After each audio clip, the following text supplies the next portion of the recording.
Let's try this again. Do you know, this is Griff from Humboldt, Redwood State Park. Do you know, since the whole COVID pandemic thing happened, my Generation X self has had to learn so much technology.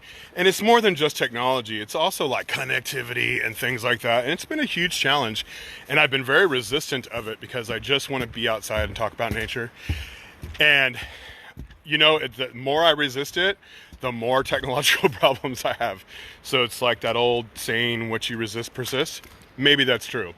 So I was going to take you guys down to the South Fork of the Eel River and show you some really cool insect phenomena.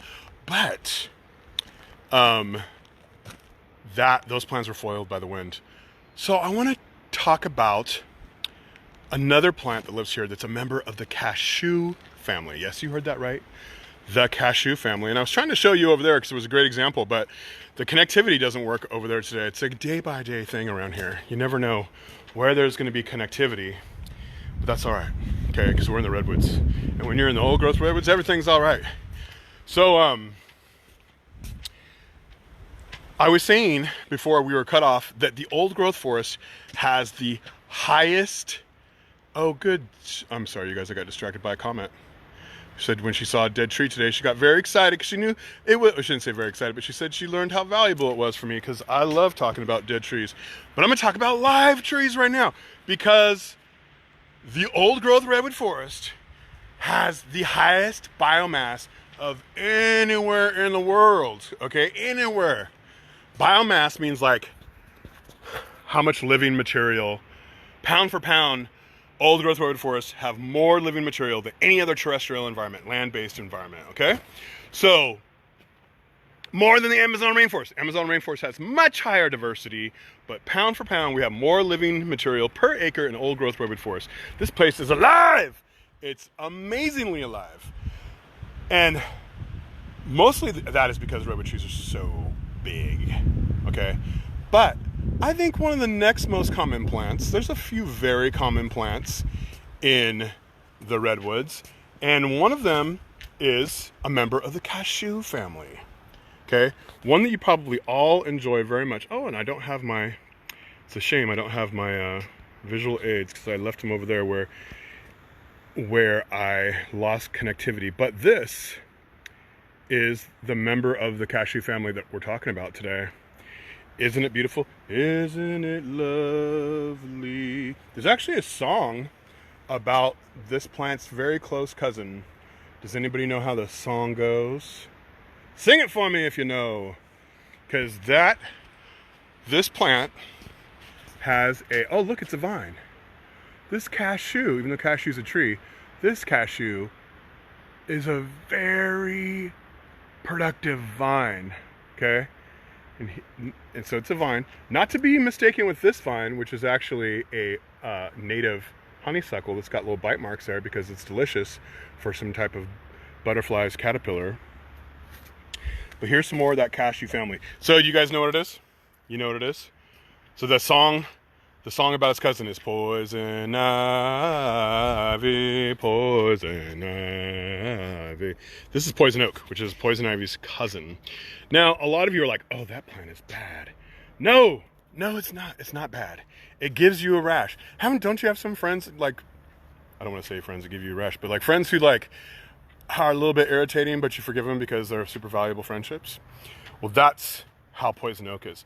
Poison oak does give some people a rash from the, let me see if I can pronounce it, urishol, Urishol.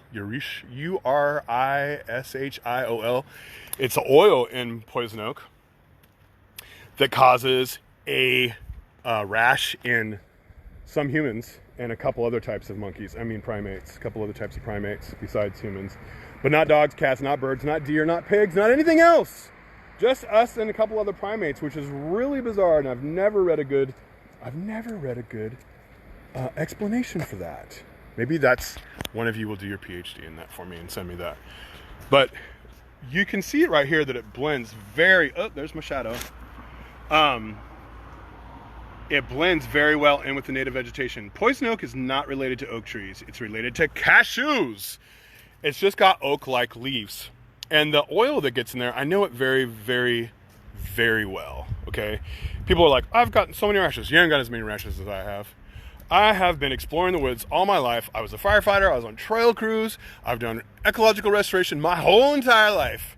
I've had poison oak so many times that people just thought that I always had red and scaly skin. That was just whatever country I was from, everybody had red and scaly skin, because that's what it looked like. But I didn't let it keep me out of nature. It was terrible.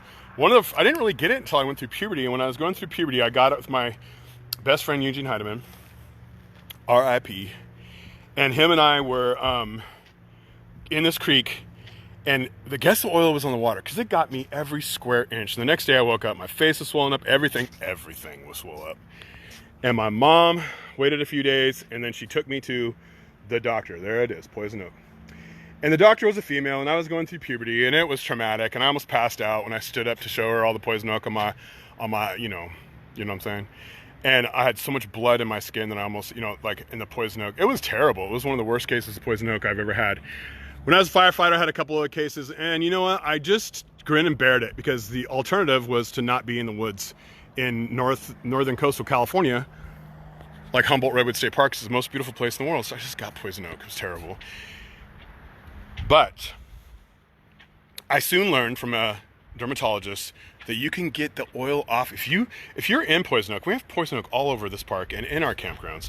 If you wash with Dawn soap and a washcloth right after exposure, before you have a rash, like within 8 hours of getting the exposure, you can wash that oil off. And man, it's like grease on a pan. Dawn can get rid of that. It's like the COVID virus. Dawn can kill the COVID virus on your hands too, because COVID virus is allegedly surrounded by fat or something.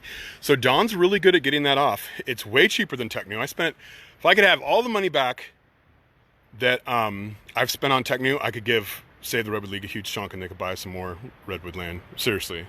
Maybe not that much, but you know what I'm saying. So, hold on, I'm getting distracted. Do you see this? Isn't this beautiful? This is a figwort. Can you guys see that figwort? Isn't that beautiful? Some people call it California bee plant, figwort. These are wonderful. So many wildlife depend on this, and even hummingbirds utilize those little red flowers. So poison oak can be taken off with Dawn soap, and then once you get the rash, like, good luck. And I've tried every home recipe. Oh, you should try this leaf. You should try this leaf boiled 5 times and dried out, and then put some salt, pepper on it. Try that. I've tried every home remedy there is, and you know what? If you have it really, really bad, go to the doctor. Like if it's on your and on your face, go to the doctor. Otherwise, just deal with it. Okay? But you cannot get it in the first place. One of the things that I don't want anybody to be is afraid to go out into the woods. You don't have to be afraid of poison oak to not get it, okay?